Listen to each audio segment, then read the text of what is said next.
It's Friday morning, the day after July 4th, and I'm starting off the breakfast right at Starbucks with my egg pesto mozzarella, my $7 pairing today with my tall iced coffee.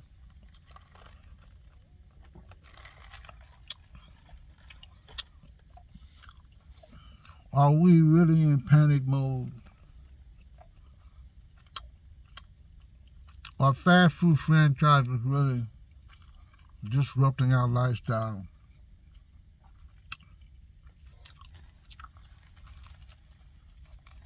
Do you feel that you're being gouged? Not necessarily by the fast food industry,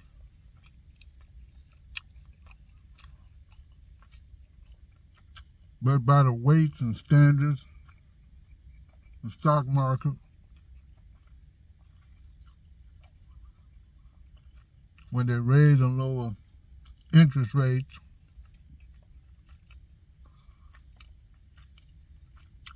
Are those things really those things that upset us? It's a fact that the fast food industry is outweighing just going to the grocery store, as I mentioned before. And they're still talking about that. In fact, if you go on a website, there are different products that are being produced and taken away, and they always talk about the public is outraged. Sometimes I think the people who talk about all these things in our financial world, because everything you have to pay for, food, whether you go out fast food, go to a restaurant, I think they sometimes confusing us all.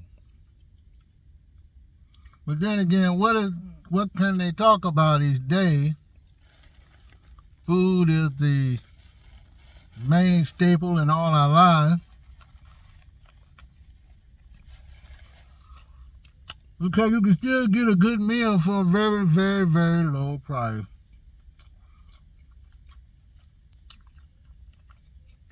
And if you buying stuff you really don't need, then why waste your money? When it comes to breakfast, I really don't eat at home anymore. I go out to eat. But that's the way I set it up.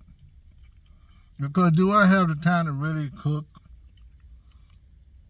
Now, if there's leftover food, I'll eat it. Sometimes I take some to work. That's basically for lunch. Sometimes I eat it for breakfast. Leftover. But the cost of living keeps going up. And most of us consumers, regardless of how much we pay at our favorite place, we're going to always be affected by that. Because it's a fact that some franchises are doing good, particularly in the first and second quarter, and sometimes other franchises are not doing so good in the first and second quarter. Because they say sometimes people do fight back by not going to certain places. So if your place is one of the ones where people are not really going back, like, I don't know how they can compare Pizza Hut with Burger King, how they compare McDonald's to Popeyes. But all these professional people who can do all those things, I know they do their job well and getting all the statistics and all that. But as a consumer like myself and others, we normally do not read the financial pages about what's going on. We just see the results of why, and then they tell us on the news.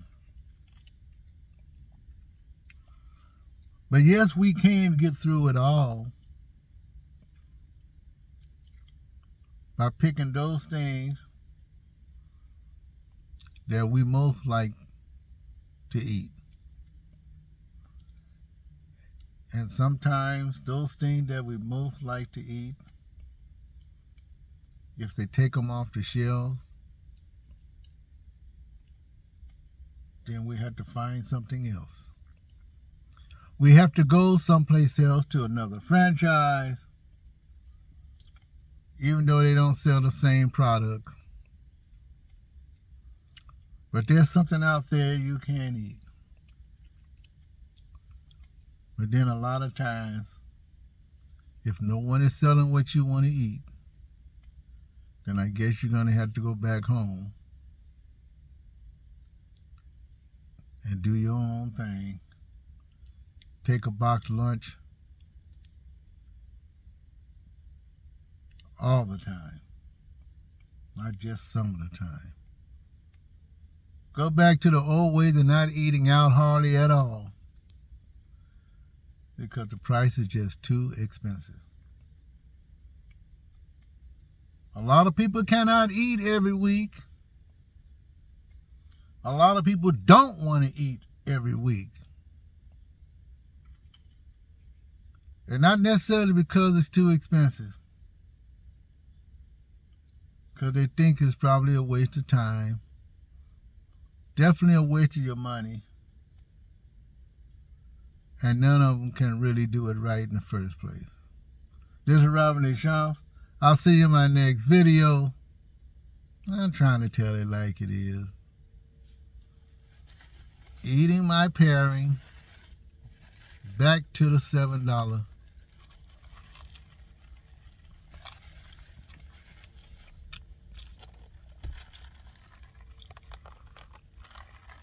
And that's great.